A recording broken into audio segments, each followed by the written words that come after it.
Rateska Brown. As my brother would say, downtown Rateska Brown, because that girl can score. She is the leading scorer in the nation right now. She's averaging over 25 points. She's shooting over 50% from the three-point line, over 45% from the field goal. And not only does she take pride on the offensive end, she also takes pride on the defensive end as well. So we've had someone step up in every game that we have played so far.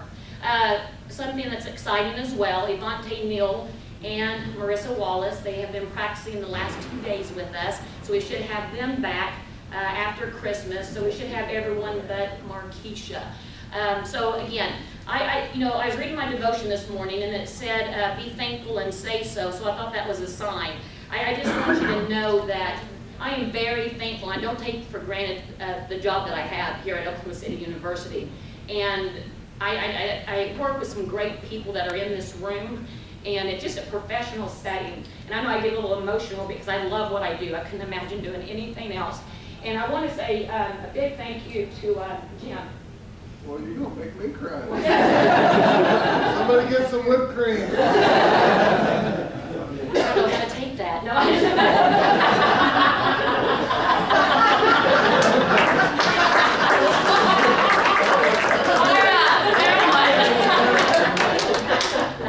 No, I do. I'm just so blessed to have an athletic director that called me, starting 2 years ago, and give me this opportunity. And just for you guys, the fans that are in our stands that support our program financially and just being our sixth man, both are needed, and we appreciate you very much. And just have an opportunity to coach a group of young women that I enjoy being around. So I guess over the holiday seasons, I'm just extremely blessed, and I just want you to know that we appreciate you very, very much.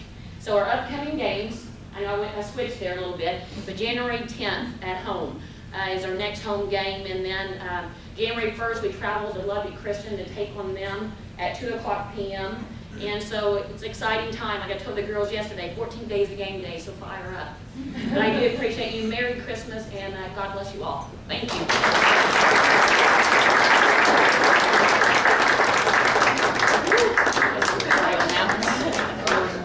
Follow her. Let's see. Thank you. We go with Archie or Dionne? Dionne. I think we'll go with the guy who threw the pie in my face. So now I'm trying to live up to that high expectation. Let's get a wrestling update from Archie Randall.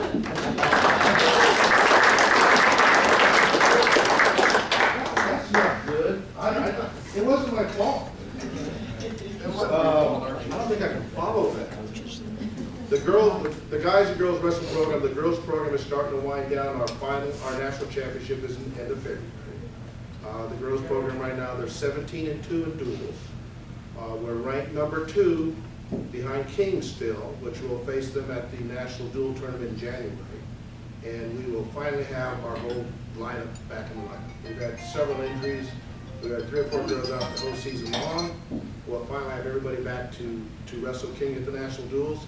And right now in the rankings, we are 5 points behind them for number 1. So our plans are to beat them at the national duels and beat them at the national championship. We have 15 girls that are ranked in the top 10 in the nation. We have 15 girls, which is more girls than any other program that are ranked nationally. The biggest thing that happened, I think, our last home duel was against Cumberland's. We won 48-5, excuse me. But Brieana Delgado broke her sister's record for a fall, a pin. She pinned a girl in 7 seconds, which broke her sister's record, which was 8 seconds. And the video of her, anybody seen the video? It went viral. It went viral. It was an amazing. She hit a duck and souped the girl to her back, touched fall her out, but it's on every single wrestling publication there is. Plus, what did she get, Coach, for Flow Wrestling, which is a big wrestling deal? She's what? Throw of the week, which is impressive. If you've seen it, you just go. Ugh. But the girls are doing real well. They're off till we don't have any more home duels, unfortunately. We still have an issue of trying to get anybody to come here and wrestle us at home, and they don't like to wrestle at their place either. But so we got 4 or 5 tournaments left to go in the nationals. The guys' team, on the other hand, is doing really, really well. They moved up from 12 to 7. We have 5 kids that are ranked nationally within the top 12. We have Miguel Tovar, who just is a transfer from Wayland Baptist, who just got eligible, who actually won his first tournament in his career this last weekend at Newman University, and also beat the number 5 ranked guy from Bethany, which means he will go into the rank that's going to move us up to about 3 or 4. We still have a couple other kids that are close to getting ranked, so the team is doing really well. The most important thing about this team is we only have 2 seniors. We have 2 seniors, that's it. We have everybody back again. They're wrestling really well. Our dual record is 5-2 or 6-2, how you look at it, depending on whether we count the NEO duel. At this last tournament that we wrestled, they wrestled exceptionally well, which the tournament consisted of, there were 11 teams there. It was us, Fort Hays State, Bethany, UCO, NEO, Newman, and we beat UCO decisively at the tournament. So the duel in January is really important. That's the duel we'd like to see here. We'll wrestle them at UCO, but that's really our big rivalry. Is there anything else I left out, coaches? And if you haven't met my 2 coaches, CJ Campbell and Matt Stevens, they're doing a great job. It's the best 2 coaches I've had in years.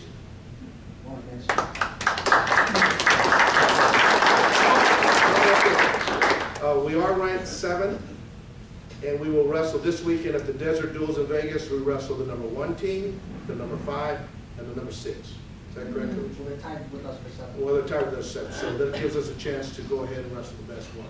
Which I think we're wrestling so well right now. Our kids are so confident right now. I think we're going to have a real good weekend. Any questions on anything? Yes, sir? Cumberland gonna come back after 2 girls got beat you? Oh, I know, it was pretty, yeah, we pretty well beat them up pretty good. But, no, they'll come back. So was her arm, I mean, Her arm broke, they put plates in on. There were 3 girls got injured in the duel, but so we our girls are really sweet, wonderful kids.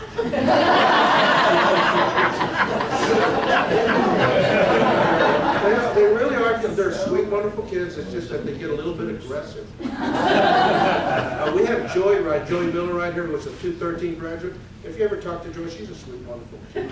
But she's pretty vicious. Any other questions? Thank you very much.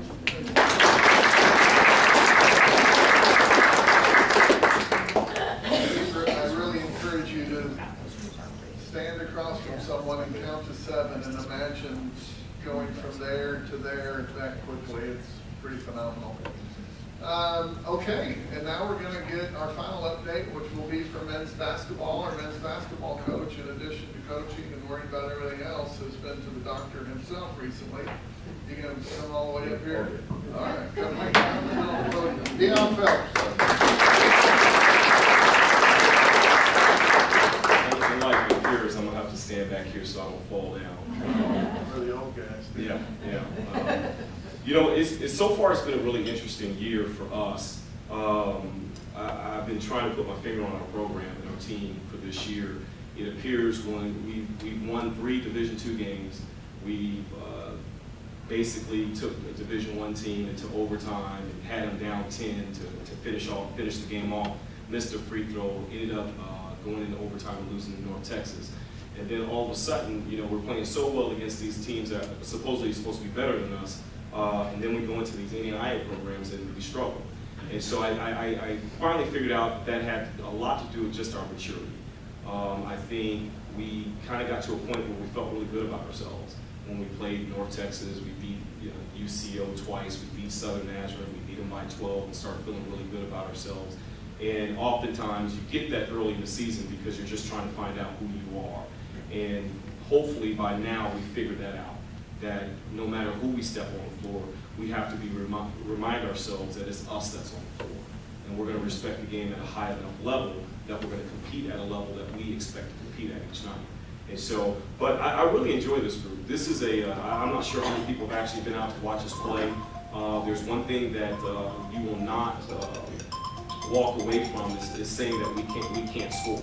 Because there's one thing we can't do is we can put that ball in the basket. Right now we're averaging about 86, 87 points a game. We are probably, I think, in every statistical category offensively, we're from 12 all the way up to 4 in each offensive category that you can think of. We have RJ McGee, who's back. He played one semester last semester, was mentioned as an All-American. After one semester, he's back. We were very fortunate. And let me tell you, my blessings and my thank yous go to Kelly. Kelly was so instrumental in helping us getting RJ McGee back for a second year. She had to do a lot of things a lot of discussions with the NCAA to try to get his year back, and it was a big time blessing for us. I think it took her about 5 or 6 months helping us get that process done, so I thank you, Kelly. You know that.